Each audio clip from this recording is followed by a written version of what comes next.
యేసుక్రీస్తు చూపిన శాంతి మార్గంలో అందరూ నడవాలన్నారు ఏపీ మంత్రి పొంగూరు నారాయణ.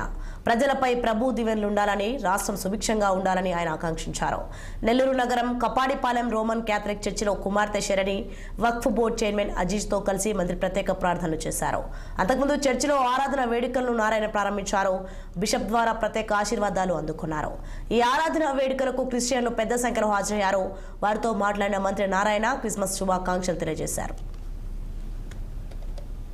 సందర్భంగా రాష్ట్ర ప్రజలందరికీ నా యొక్క శుభాకాంక్షలు.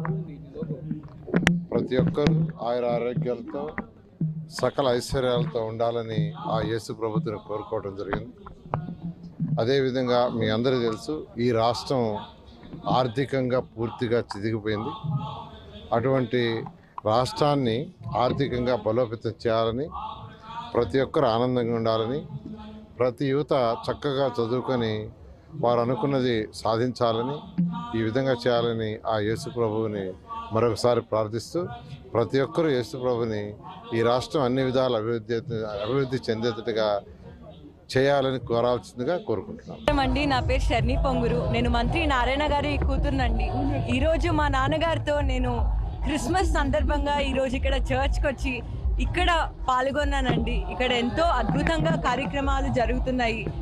ప్రతి ఒక్కరికి క్రిస్మస్ శుభాకాంక్షలు అండి. ప్రతి ఒక్కరూ సంతోషాలతో సుఖ సంతోషాలతో ఉండాలని, యేసు ప్రభు మీ జీవితంలో ప్రశాంతతనివ్వాలని మనస్ఫూర్తిగా కోరుకుంటున్నాను.